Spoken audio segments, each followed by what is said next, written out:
आप देख सकते हैं कि जिस तरह से अब एग्जिट पोल सामने आए हैं और उत्तर प्रदेश, उत्तराखंड और मणिपुर और गोवा में भी भारतीय जनता पार्टी को आगे बताया जा रहा है। आम आदमी पार्टी को कांग्रेस पंजाब में आगे बताया जा रहा है। इस तरह के एग्जिट पोल अब हमारे सामने आ रहे हैं। इन्हीं एग्जिट पोल पर चर्चा करने के लिए हमारे साथ जुड़ चुके हैं वरिष्ठ पत्रकार विश्वजीत पारेख जी। विश्वजीत जी, जिस तरह से जिस चीज का इंतजार था, एग्जिट पोल तो आ गए हैं। आप इस एग्जिट पोल को किस तरह से देखते हैं? जिस तरह से जो एग्जिट पोल अभी दिखा रहा है कि काफी बदलाव ऐसा दिखता नहीं है। हाँ, मेजर बदलाव जो दिखता है वो पंजाब में दिखता है कि पंजाब में कांग्रेस की जो सरकार थी, ऐसा लगता है कि जो किसान आंदोलन चला वो किसान आंदोलन का पंजाब में बहुत बड़ा इफेक्ट हुआ है, ऐसा लगता है।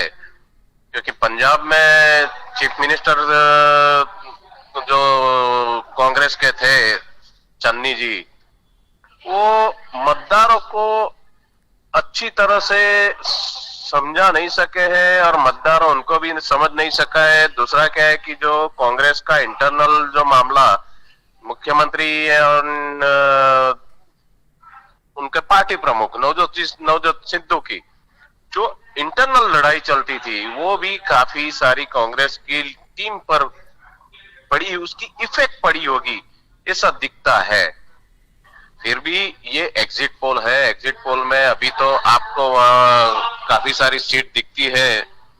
So let us we have to wait at least 2 days more. 10 तारीख तक तो हम इंतजार करना ही पड़ेगा। लेकिन जिस तरह से मतदारों का मिजाज था पंजाब में, उस तरह से तो लगता है कि पंजाब में बदलाव निश्चित है। रही बात दूसरी उत्तर प्रदेश की, उत्तर प्रदेश में जो भारतीय जनता पार्टी का और स्पेशली नरेंद्र मोदी एंड योगी आदित्यनाथ का जो हिंदू कार्ड, दोनों काम हुआ, विकास और हिंदू कार्ड दोनों काम पे लग गया है, ऐसा बहुत क्लियर कट ऐसा लगता है। उसकी काफी सारे मीडिया ने, हमारे मीडिया वाले मित्रों ने बोला था कि भी समाजवादी पार्टी इस साल अच्छा देखाव कर सकेगी। अच्छा देखाव है, लेकिन जिस तरह से अभी एग्जिट पोल आ रहे हैं उससे तो लगता नहीं है कि सत्ता समाजवादी पार्टी को मिल सकेगी। जिस तरह से विश्वजीत भाई, आप काफ़ी सालों से चुनाव कवर कर रहे हैं, उत्तर प्रदेश की राजनीति को भी आप जानते ही होंगे। जी उत्तर प्रदेश में काफ़ी सालों के बाद ये देखा जा रहा है कि दो दलों के बीच सीधी टक्कर आ रही है। जी हालांकि जी उत्तर जी प्रदेश में काफ़ी सारे जो दल थे वो कह नहीं सकते थे कि किस दल के पास कौन जा रहा है, मगर जी। उत्तर प्रदेश के इस बार के चुनाव में पहले दिन से दो हम्म। पार्टियों के बीच सीधी टक्कर देखी जा रही थी। ये हालात कैसे पैदा हो गए? मैं आपको बताऊं कि उत्तर प्रदेश में दो पार्टी का सीधा चुनाव इस बार है। क्योंकि जो भी छोटी छोटी पार्टी थी, या बहुजन समाज पार्टी या वो अपना दल, या ऐसी छोटी छोटी जितनी भी पार्टी थी, वो पॉलिटिकली अभी खत्म होने जा रही है। दूसरा क्या है कि मैं उसको अदर वे सोचता हूं कि बीएसपी हो या ओवैसी की पार्टी हो, वो सब भारतीय जनता पार्टी को चुनाव जिताने में बहुत बड़ा उनका नेटवर्क रहेगा। जी जी।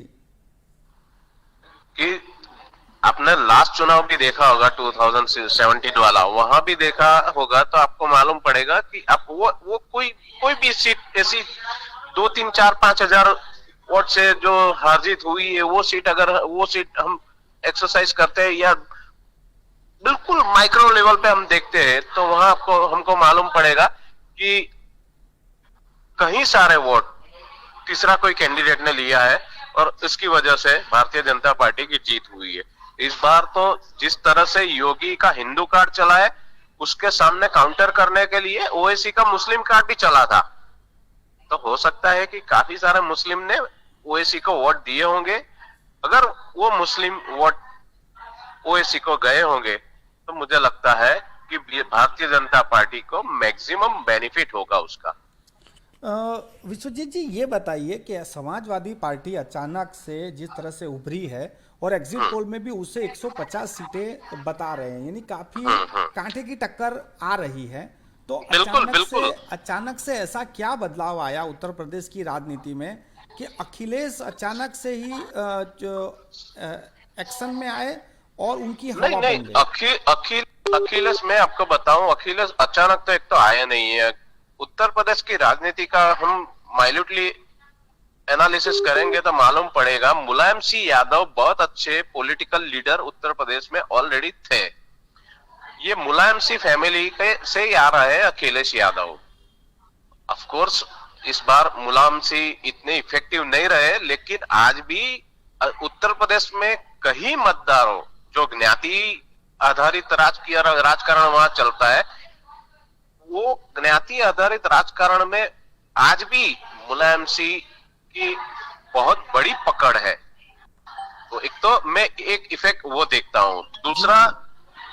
दूसरा मुलायम सिंह यादव के बाद अखिलेश ने एक स्टैंड लिया है।